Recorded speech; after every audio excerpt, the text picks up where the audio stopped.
Welcome to Truest Blood, the official True Blood podcast. I'm Kristin Bauer. And I'm Deborah Ann Wool. And you've been invited in. I wanna do bad things with you. On Truest Blood. Welcome back to Truest Blood, where we sink our fangs into the series bite by bite. This week, Chris Bauer is here. I can't help but say it like that. We have gushed and raved about him since day one on this podcast. His performance as Andy Bellefleur is equal parts touching, maddening, and hilarious. He is easily one of the best performers of his generation. I have seen him in film, on TV, and on stage. There is simply no medium in which he does not excel. And the amazing thing is Chris is this genuine deep thinker. Very genuine. He's had such a rich life. Yes. His story from deciding to not play football and be an actor and going to Yale and then leaving Yale and going to Chicago. And it's incredible. It's his conversation and his career are both so rich as his performances. But first, let's have a quick bite. Fairy tales.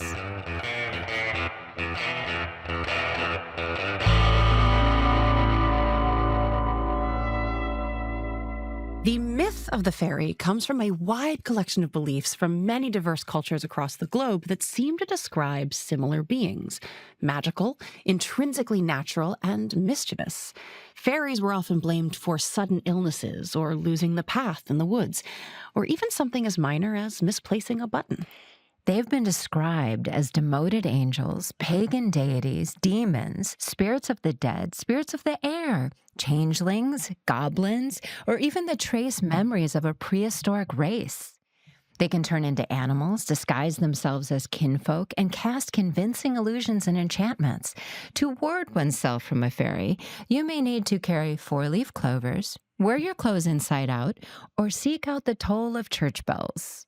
In literature, fairies go back to medieval stories. In 1485, we get Morgan Le Fay. In the 1590s, we get Shakespeare's A Midsummer Night's Dream. In the mid-17th century in France, we get the first instance of a conte de fées, or fairy tale.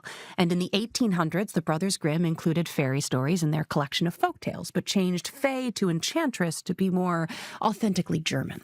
Our modern depiction is most deeply influenced by Victorian Romanticism. Walter Scott and James Hogg, Kipling, C.S. Lewis, here we get the flower fairies. And in 1911, we meet the fairy icon herself, Tinker Bell, in J.M. Barrie's Peter Pan stories. Now, True Blood's fairy lore seems to stem more from these pre-Victorian concepts, much more attuned to the medieval and Renaissance versions. Magical beings with knowledge and a connection to nature, both beautiful and terrifying. And considering Sookie's draw to danger, perhaps that strain of mischief maker, too.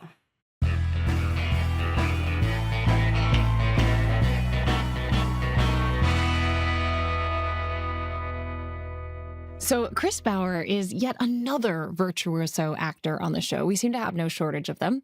That seems to mine the absolute best from the entire world here. He's also in everything. Yeah. He's in one of my favorite shows that I watch again and again, The Wire. Oh my God. Incredible. Incredible. He's just guested on too many TV shows to actually mention. He's literally been a member of the Screen Actors Guild since he was 4 years old. He went to Yale Drama School and has this extraordinary theater resume we won't even start with because we'll be here all day. But you may have seen him in Law & Order, American Crime Story. He's, currently most recently on Heels. He's in so many amazing movies, The Devil's Advocate, Face Off, Sully. I mean, the list goes on and on. It's kind of annoying. But more importantly, I have this running gag with him. I thought it was really funny that we have the same last name. So every time I've seen him for the last 15 years on the lot, at a PR event, at the SAG protests, I yell, Bauer! And the only response I've ever gotten in 15 years, because I double down on it, I triple down on it, I go big, is, hey. But I feel like in this interview, I finally got satisfaction, but I want the listener to judge for themselves. And I would also just like a little behind the scenes thing here to say is at a certain point, I took a survey of the women who are behind the scenes, the crew who made True Blood happen. And it was a pretty extensive survey, by the way, and asked them, who's the sexiest man on True Blood to you? And I overwhelmingly heard Chris Bauer. I am not surprised one little bit. Me either. I mean, he's very sexy in person as well as on screen.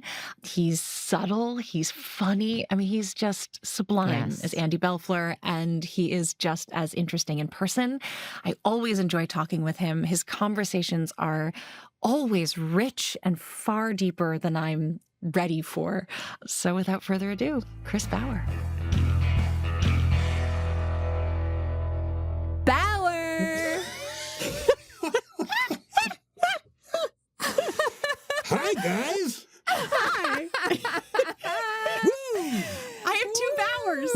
You have two Bauers! What's up, Bauer? Oh, what's up, Bauer? How you doing, Bauer? I'm doing pretty good, Bauer. I'm happy to see you. You too. Happy to see you both.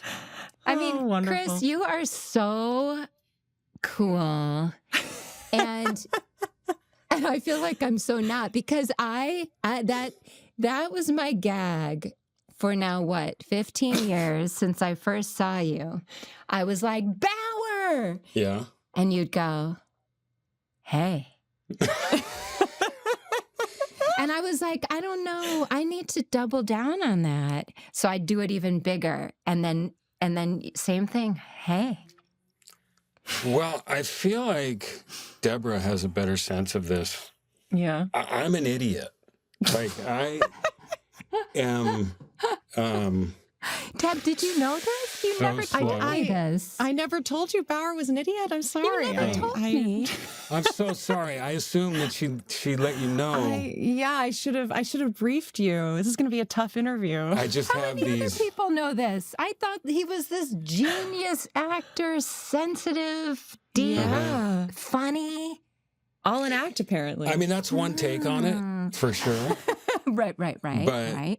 if you look under the hood, it really is more like I'm an idiot. Like when you said Bauer and I said, hey, I just assumed like we were having a good conversation. And you know what? Well, yes, and we were. We always do. And we always do. And you know, I'm going to put a little note here because when you look under the hood, I'm an idiot. I think is a banner, is a little Chiron that is running at the bottom of the screen for all of us. Yeah. Well, we're people. I mean, we try not to be, but we are people. I love it too. Yeah. You do? Yeah, I do. I mean, don't get me wrong. I've certainly gone on my dead ends of perfectionism, but my peopleness, your peopleness, the peopleness in art that has, been a kind of series of instructions about how to be a people. I live for that. That's reality to me. Some idealized notion of, I think honestly, all jokes aside, you guys know that I have a very undynamic personality. Well, no. So, freedom to feel however you feel about yourself. We feel differently. We really beg to differ. And also what comes across on screen, very, very different. But we were just talking about this before, and I got instantly a little nervous once they were like, okay, Chris is here. And I got, because actually the impression that at least I had of you, and I think the rest of us, is actually of this extraordinarily deep thinker. We actually labeled, you have this almost sort of transcendental approach to your art and the way that you live. Correct me if that's the wrong word to use, but it feels that way. And so there was a little intimidation that sprung up on me. I was like, am I going to ask questions that he deems worthy of his art form? I'm completely busted. That's true. Like... Because I am, but that's kind of what I mean by like I'm an idiot. Like I interface in my moment-to-moment experience creatively and in life in a super broad way, but it's just involuntary. And quite frankly, it's been, I'm getting older now, but it's been a little, it's been strange. I'm really not good at small talk. And though I'm not an introvert by any means, but I'm really drawn to the contradictions, the complications, the repeated patterns of people trying to play God, failing. And so God forbid. Okay, by the way, to button it, when Bauer says, "Hey, Bauer," and I go, "Hi," I'm actually doing you and all people who ask that question a favor, because what I want to say is, hey, exactly, I know. Can you believe what it feels like? Can you sense the gravity in your feet right now? Or how are you, Chris? Well, I don't know. It depends. I mean, it was, did you read the paper today? I mean, I just read this book. I had this dream. Like, I don't know how to turn that off at all. I know. I have a similar problem. I've got so many questions for you, but we do always start with asking everyone, how did you get the role on True Blood? I got a call that Alan Ball wanted to meet me for coffee. We had never met before. I was in New York at the time. And they sent me the pilot, which I read. And I was right about everything back in those days. So I read it and said, nobody cares about vampires. And Laura, foresight. Yeah, exactly. Laura, my wife, happened to read it also, and she said, you're wrong. And I was actually well into negotiation into a different job at the time that was just radically different. But I had never met Alan, so I was excited to go meet him. We had a cup of coffee, had a great conversation, talked a little bit about the show, but mostly just talked to each other. And then at the end, he said, I'd love for you to play this part. And I said, I'm in. I'm totally in. Wow. That's a good coffee date, I gotta say. Yeah. And then walking back to the subway, I was like, I can't do that other job. I want to do this job. Gosh. Can you remember what sold you? What kind of turned the tide? The other job was going to be really, really hard. Okay. It was taking place tens of thousands of miles away. And this was closer, but ultimately I felt like I had good chemistry with Alan. And frankly, I loved working at HBO. I'd already done The Wire there. I had done a bunch of stuff there before. And it was a no-brainer. However, I don't know if you know it, but I played this character named Andy Bellefleur. And at the time, in the pilot, it was one scene or two scenes, something like that. And I knew it was based on these books. And I read the first couple of books, which were hilarious to see squished between my Raymond Carver and Bukowski. Yes. And, like we all are, I'm really ambitious, and I always want to, have as much on my plate as possible.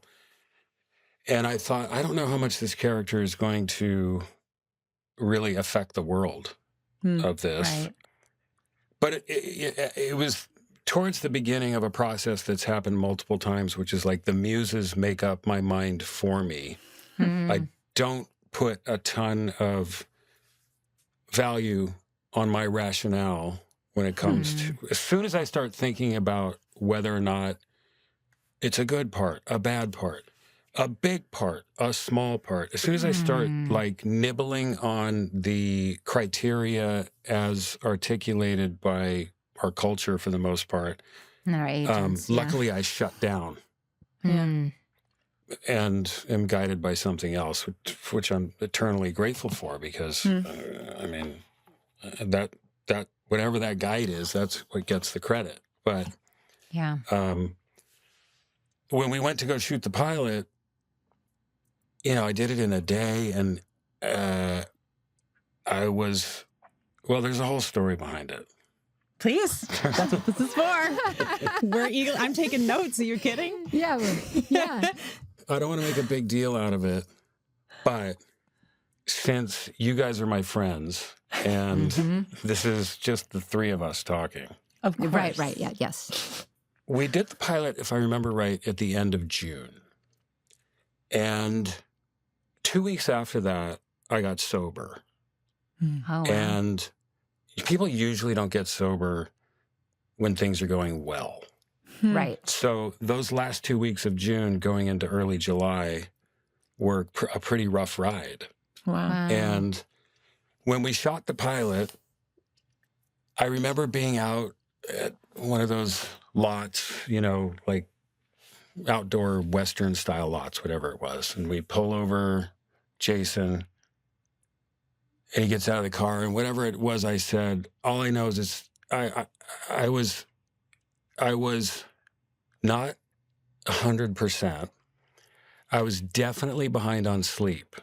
Mm-hmm. And when it came time to say whatever I said, are you Jason? You Jason?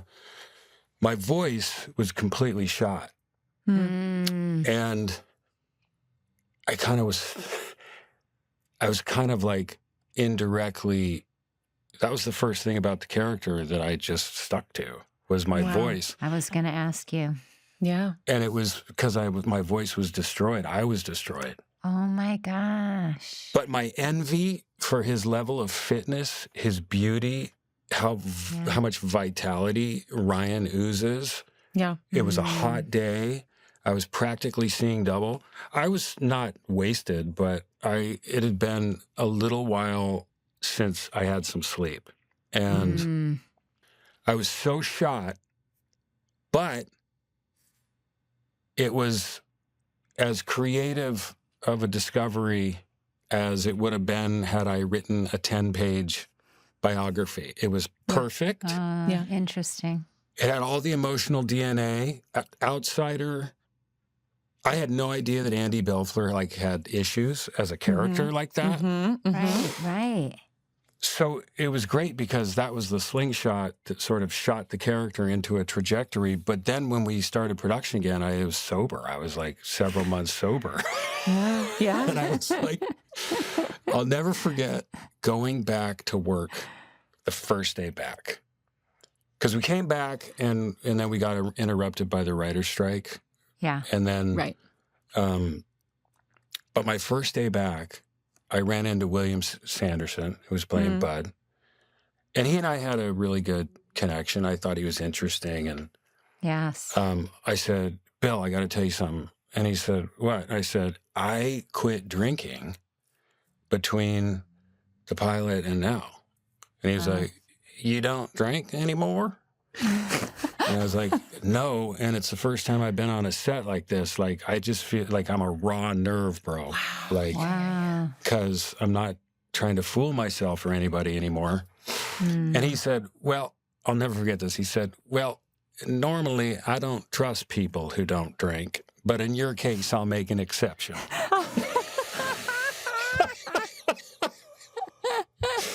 And it was so funny, and it was because he is so funny. He is so funny. He is so funny. Yeah. Oh my gosh, that's so Bud too, as well. Well, so Chris, when an alcoholism storyline, a V-addiction storyline then comes into this character that, because we talk a lot about it on this show where I think in some ways it's always true that characters in some ways sort of start as archetypes, and then once a human being is assigned to them, they become individuals. And exactly what you're talking about is a little bit of this, whether the writers knew it or not, something that you had experience with and that you could bring to this story. So what is that like for you, seeing that experience? It's like an ecstatic moment of, honestly, an ecstatic moment of love and connection. honestly. My ego could turn it into, oh, this is so uncomfortable. I don't know. It's really like, I was just like, how loving is this universe that I not only get to, because in the second season, and I don't know if anybody knew that that was my circumstance. Yeah. If anybody did, there were very few of them. And in the second season, I can't remember if it was the last episode of the first season or the first episode of the second season, but there's a scene at the bar where, because Andy had been sober. Yeah. And there's a scene at the bar where I drink some whiskey. Alan directed the episode. I remember that. Beginning or end of the first season.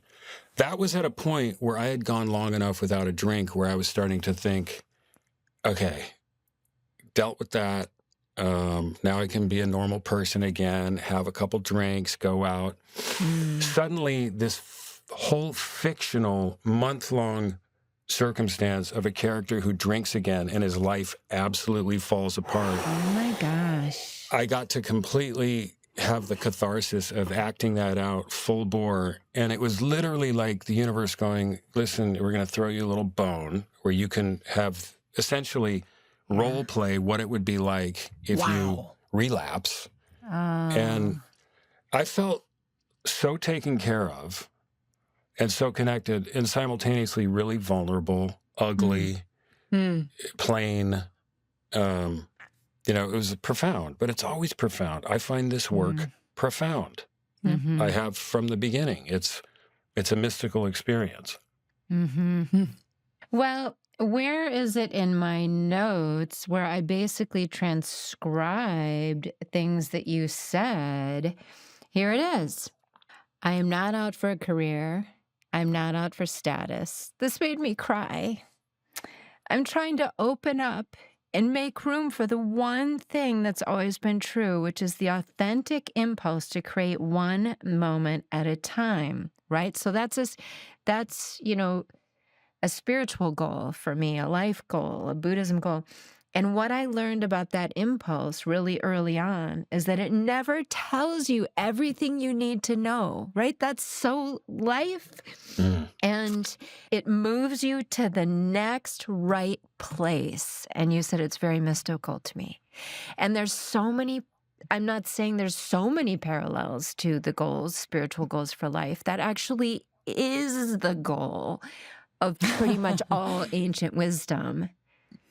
And the fact that you seem to have crossed that over into your career and inhabiting different characters for a living is pretty neat. I think for me, it's been a little more separate, where on one hand, I'm kind of a blue-collar worker showing up, saying what they want me to say, dressing up funny or not, and hanging out with some real weirdos that are just so fun, and, hitting my mark and finding my light and then clocking out on, when I leave. And then I go do my spiritual work. And of course, they bleed over because you can't help it. But I feel like you are living it in each role. Thank you. I think that it's not explainable how I have contextualized or how I interpret the work we do. I can't explain what the source is, except to say I try to be honest in my evaluation of my experience. And there are so many forces at work beyond my best idea, beyond my desire. Let me just tell you right now, my desire is to have the most power, to be the hottest guy, to be this subject of intrigue, to get so much attention that other people won't survive because they'll never get enough. I am totally aware that is... Oh, you're a human being? Oh, God, great, fantastic. I'm an actor even. He's an actor even. We said it here, folks. Breaking news. But what's so exciting to me, like at the very beginning of my career, I was having a really hard time with auditions because I would get so nervous. And My body was unable to tell the difference between an audition and A firing squad. pleading for my life. Yes. Yeah. Yes. Yep. We've been there, yeah. I know it. I know it. I don't know where this intuition came from, but I remember getting this image that what if the threshold of the door, because back then we got to go into rooms. Oh, I know. What if the threshold of the door is actually a portal? The architecture speaks for itself. It's a boundary. On the other side of that boundary, all that's required of you is to be a curious investigator. Mm-hmm. So that starts with seeing what's actually in front of you. Wondering if, like, what if there's something hidden in here under a couch, on the sofa? What if there's like a little, it kind of felt like a video game. Like I had to sort of psychically bounce off every wall, every person, everything, to see if there was another experience on the other side of this illusion that I needed to take something out of that room. You know, a job, a compliment, a good experience, getting out of my own way. The two things that have driven me the most crazy in terms of advice over the years, and you can imagine I've gotten this advice a lot, is get out of your own way and lighten up. Right. I know we all need that advice a lot, though. We do, but we also need a little follow-up. Right. How? Yes. How? Yes. That feels dismissive. Like, just do it. Do you Yeah. think that this is just my let go. choice? Yeah, exactly. You know, so I'm into that. I mean, that's why I talk about this so much. Yeah. I still have long, tweaky, nerdy conversations with all my actor friends about acting. Yeah. Strangers too. Good. Because I am so fascinated by the sort of prism of the phenomena of it, where you have to investigate everything, but you can't be self-indulgent or self-centered. You have to meet the group at the tempo of the group. So, like, there's so many little secret things that are revealed when you investigate that way. Yeah. I just want to say this one last thing. When it became clear to me that I have a path, I believe we all have a path. And I think this has been articulated probably by lots of people, but I didn't know this. And my job is to provide the momentum down that path. Right. But my job is not to check and see if I'm going to land on anything when I walk. Right. I just have to, it's something else's job to provide the thing my foot hits. Right. And when I stopped doing both jobs, like, where am I going? Oh, I'm going, where am I going? And just like, I'm just going. I have found people, places, and things to be an incredibly compassionate support in the world of art. I mean, life is another thing. Life is tricky, but I have, some cool stuff, but I do not have a career. So the one thing that's always interesting talking to people about this show in particular is because we were very lucky and went 7 years, which is a long time to live with a character and to see them go through different iterations and what you bring to it and what writers bring to it. And being in season 6 and watching that at the moment, it's one of, I think, Andy's kind of biggest turns, which is becoming a father and having responsibility and then tremendous loss and grief of family, children, these different things that are being thrown at you. And yeah, I guess I'm curious as I'm watching it and I'm seeing you kind of be whipped around by these, the circumstances of this story and thinking, gosh, that's a lot to throw at one human being in a season. And that was true of a lot of these storylines, right? I mean, how do you kind of roll with that? So yeah, and that in that same kind of sense of like trusting the path and falling forward a little bit, how does that play into sort of shifts in your character and new things coming in as we move through? It's a good question. It's an interesting thing to contemplate after the fact. But as you were describing that, I was like, what was amazing about all of our experience is that it was just a series, a bonanza of acting circumstances that were the most outrageous, highest stakes possible. You'll never be asked again. Yeah. And finding... Unless it's Shakespeare, yeah. But what was so exciting about our cast is I felt like people really... What we had most in common is people knew how to find the truthful Yes. sort of presentation of those outrageous circumstances, and that's what created the tone of the show, without which I don't know why an audience would ever take it seriously. Yeah. Right, And right. what was cool about Andy is I always thought Andy became, as a device, the character that said what the audience was thinking. So I was the one who was always saying, like, was that Sam running naked? He's got no clothes on. I was that you got to be kidding me. Yeah. I was. So you're telling me that, and somebody had to do that. It's a great function. It's a great function. It's a great function. It's a great We function. need that. We needed it badly. You need it like as a convention, but also it was a great thing to distract me because I always felt like the most creative thing that I did on True Blood from June 2007 to July 2014, if I remember that right, Just about right, yeah. was not get fired. Ditto. Even Dennis O'Hare told us that was his feeling too, and he's fucking Dennis O'Hare. Well, he is, and he was extraordinary. He was extraordinary. But we're talking first in, last out. Yeah. Right. How many are you going to tell me that Andy Bellefleur wasn't up for discussion to be slaughtered at some point when we needed a little goosing of the plot or a little new life? Like, I mean, we never got close to it. Did you never ever got have close. a near death? I mean, not no, really. But God only knows what was discussed in what was those discussed. rooms, Well, look, Pam was discussed. all of us were discussed. Are you kidding? Clearly, we were all on the chopping block at some point.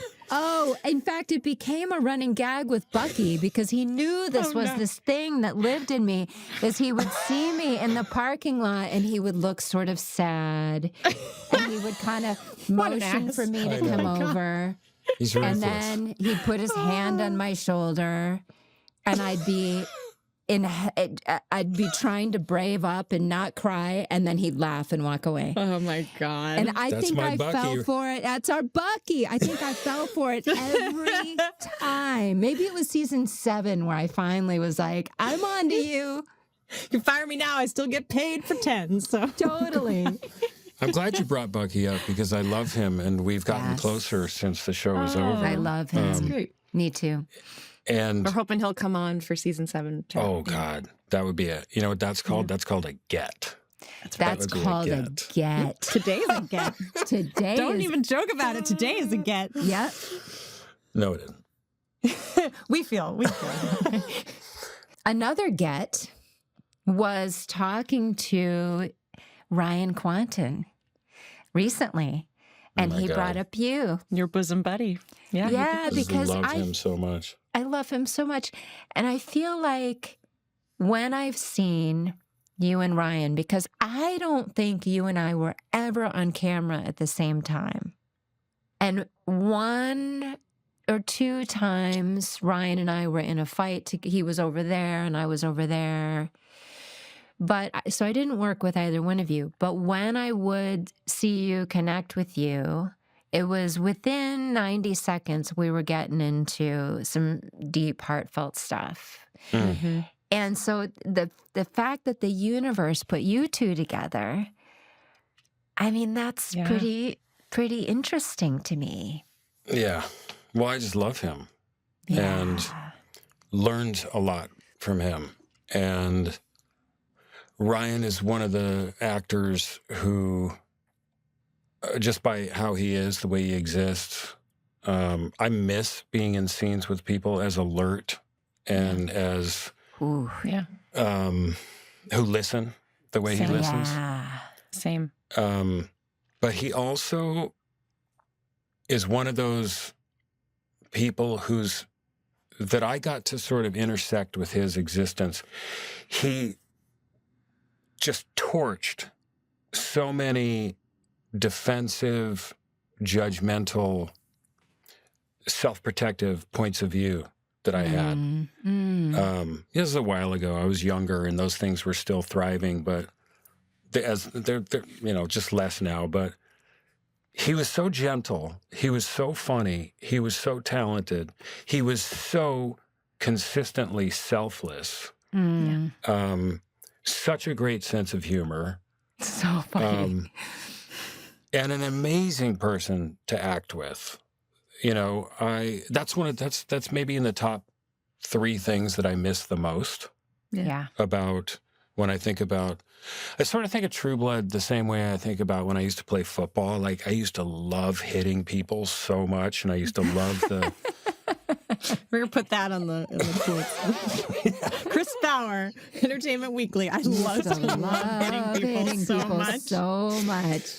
The percussion and the sort of like the contact. I loved it so much. And when I think about football now, what I miss is that feeling of like contact. When I think about True Blood, I miss the ease and the joy of doing scenes with Ryan. Yeah. And I miss him too. I've only seen him like twice. Yeah. He's one of those elusive ones. But I mean, right along with that line, I mean, I think of that like that core Merlotte human crew, which I really think of as being like the heart of the show, right? We have werewolves, we have vampires, we're traipsing all over the world. But like there's this home is where the heart is, Bon Temp human crew that I think of you. I think of Lauren, Todd, Carrie, Sam, Nelson, right? I mean, these are the people who are holding down the fort, literally. Yeah. And it's the Sippy world. It's that special place. And those scenes are often like the scenes that I associate with being like quintessential True Blood are those scenes where it's a bunch of very unique people who have very unique perspectives all thrown into a room together, you know? Sets the place. Yeah. And so, I mean, all of those folks, I mean, you worked very closely with Lauren and Todd and Carrie. And those folks, and I don't know, I'm curious, like how, the real life relationships, the character relationships, the professional relationships, and sort of how those all meld together. Do you lean on each other? Well, you're bringing back feelings that I guess I will allow, of real joy. Yeah. Real familiarity, real security. Everybody you just mentioned were so secure in themselves and so perfect for their parts. And that creates such a haven, I think, for somebody like me whose process is really so intuitive. So they all made me feel incredibly comfortable and incredibly loved. And to a person, Carrie and I knew each other before, and as did Sam. Sam and I knew each other before the show. But Lauren, Todd, I mean, Nelson, obviously, I felt like that was, never to be understood. Working with him, it was never to be understood. It was just do your best to keep your attention only witness, right there and then, and it will explain itself later. So it was a huge privilege. And I remember great moments with Ratina in there as well. And but the atmosphere of Merlotte's, and in particular in the first season, like there's that scene or two where there's like a party outside, like a big dance or a party or something like that. Reminded me of the feeling I used to get when I watched TV shows when I was little, or when I saw movies when I was little, and I would see a world and think, I'd rather be in that world than this world. Which is a hard thing to cultivate. And I think we totally did that with True Blood. I felt like we sort of found this like choral hum of energy and tone that was uniquely itself, and it made people want to be there. Yeah. You know? And it's sad to think that now, if it's, I don't know, I assume that set's still there, but in fact, it is there because I walked through it a few years ago when Warner Brothers did like their version of Horror Nights. Okay. You're kidding. Right. Yeah, and Well, I mean, that bar will be there. I don't know if it's Merlotte's anymore. It but isn't. That exterior. They turned it into like Friday the 13th, like something or Oh other. my gosh. So that was really surreal to walk through. You know, see, you guys, this is the kind of stuff I trip out on. Yeah. Like when my feet and body are standing in the exact place where I had such a radically different experience, surrounded by such radically different things, but I'm in the exact place. The energy, whatever the earth vibration of that place is still the same. Yeah. It's such an exciting but complicated moment of like kind of quantum physically joining your present with your past. Yeah. And I was so grateful. I was just so grateful, as I am, but very grateful to have had the experience, in particular, to be in that part of the show. Yeah. I remember that final season, you know, that our paths finally got to cross. And because I'd worked with you a couple of scenes over the years, but like still I had felt, you know, I don't know. I was really grateful that was where they took us at least took me at the end of that season, that there was this like having to prove yourself again. And that it was with Andy as well meant something to me on a real level, because he felt like a deeply hurt but also deeply understanding individual, and she needed that at that moment. And I don't know, I was really quite affected by that storyline. I loved it. And that's such a beautiful way to put it. It's such a beautiful way to kind of expose how much my character and a lot of our characters changed. Yeah. Because it was slow and steady and really sourced generally in events that took place on screen. But I loved when we got to do that stuff. Yeah. And didn't you like throw me through a door or something like that? I mean, we haven't gotten up into 7 yet, but it's possible. Well, you did, and you should have taken a little bit off it. They would have helped us with stunts, but you really lifted me entirely off my feet, and it was not necessary for you to spin me around. I'm before very you threw me method. through I the have door. to really feel it, get deep in there, do it myself. You know, if I don't do it, how can I pretend that I did it? You know, so. But no, I think with you, and then and Bailey being such a tremendous energy to come in at the end towards there and adds such incredible depth. I think that's the amazing thing too, is like you're working through your characters and bringing your own thing to it, but other characters, when they appear, bring out a whole other side of you and allow you to explore something different. And I don't know, that trio pair up at the end for me, I don't know, it's very, very memorable. I hold a lot of that still, more so maybe even than some of the romances and the things that at least my character was more known for. I really was glad that was the direction we went. Me too. Yeah. Me too. I was just thinking that I love the things that I hear or overhear us say sort of normally in our line of work. Didn't you put me through a door? Oh, did I? I know. I don't remember that night, but probably. So did you, The Wire is one of my all-time favorite shows.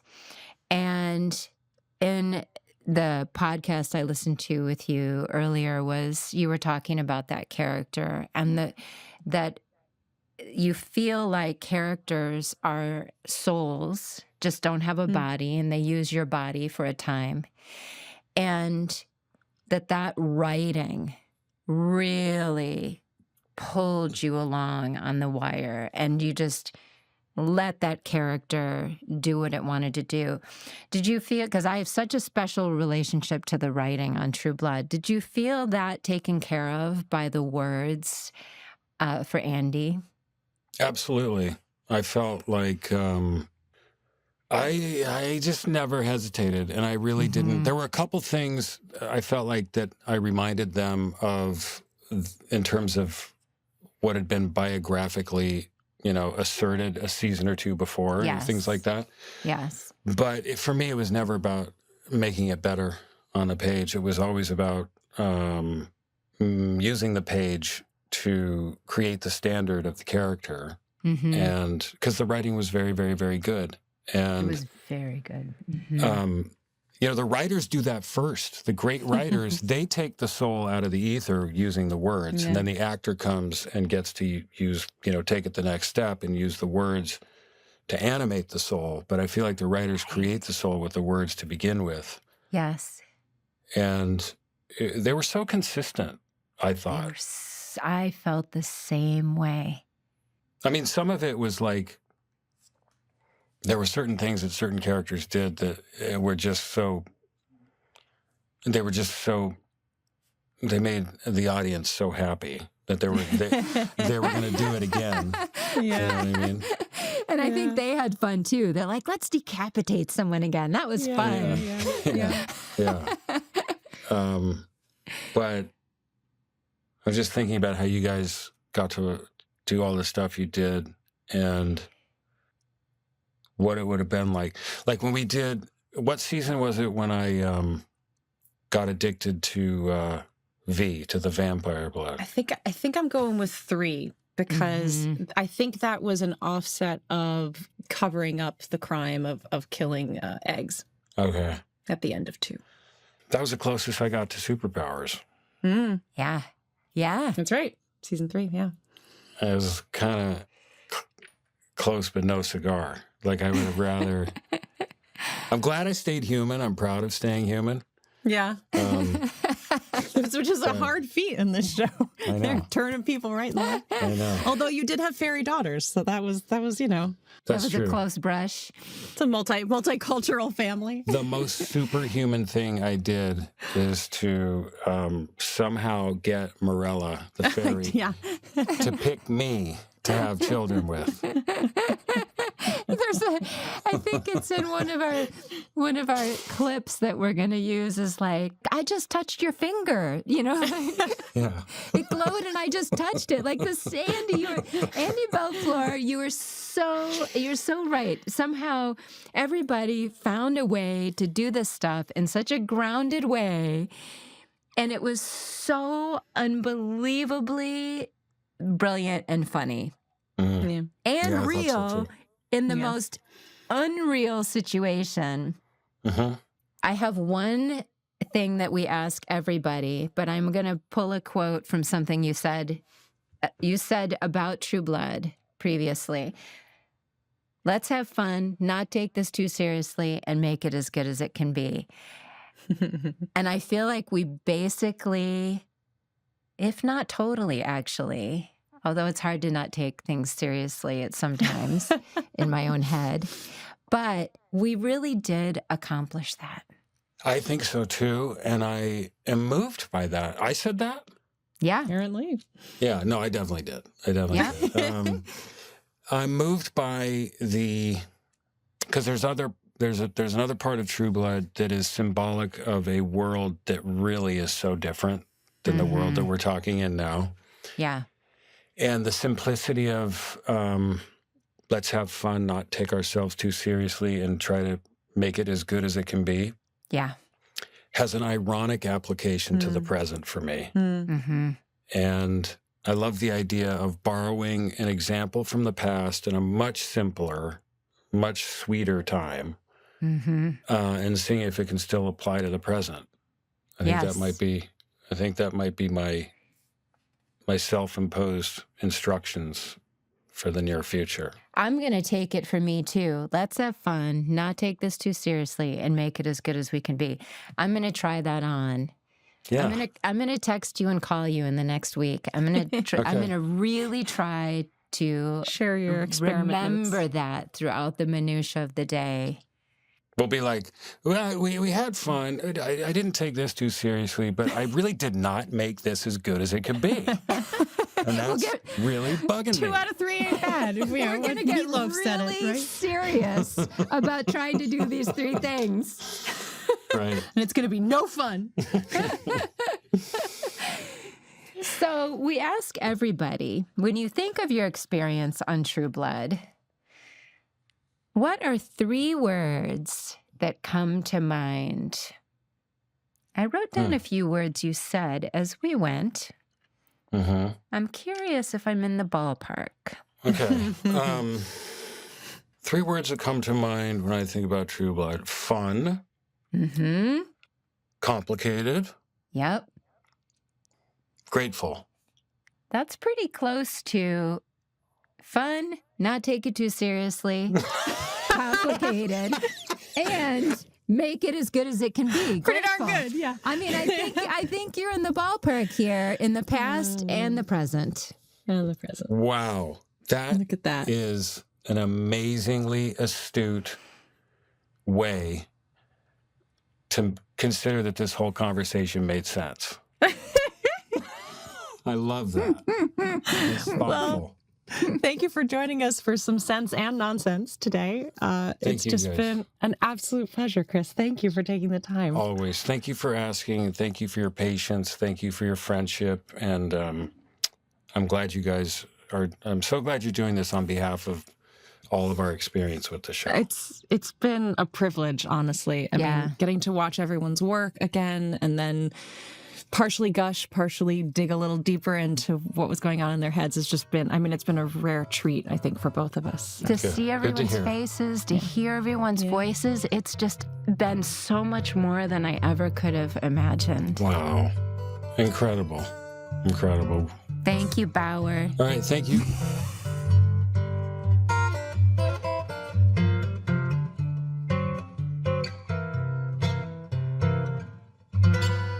So I've said this before and I'll say it again, but Chris Bauer is one of those people, like one of my favorite types of actors to like introduce to an audience outside of character, because he is maybe not what you would expect. Yes.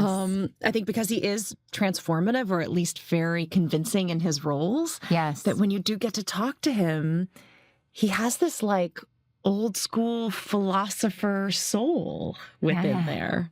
I know. I love, and with Ryan too, right? They may be 2 characters that are the most different in reality, potentially, because so thoughtful, so funny. Yeah. And that's that kind of grounded brilliance that they brought into these roles. Well, and it's what makes the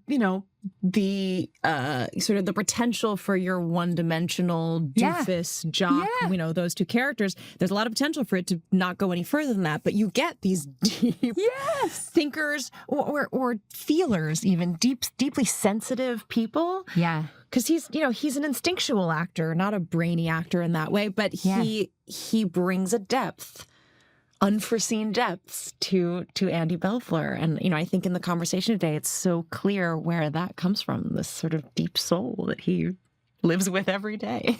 I know. I love him. I want to like, he's in town for 3 more days. I wonder if I can harass him into having coffee with me. He lives down the street, right? So. I think so. We did. Yeah, I'm going to harass him. I think he's just absolutely lovely. Next week on Truest Blood, we sit down with a woman that I deeply admire, Angela Robinson. Yeah. She joined the True Blood writing room in season 5 and just blew us all away with her talent. Yep. I always look forward to her episodes and actually sought her out for advice sometimes when I was struggling in the business. She's so funny, so bright, so sweet. And we're just so grateful she came and shared her stories with us. It's going to be a good one. Thanks for listening, Troopies. Subscribe and follow wherever you listen to your podcasts, and we'll see you next week. Y'all come back now, you hear?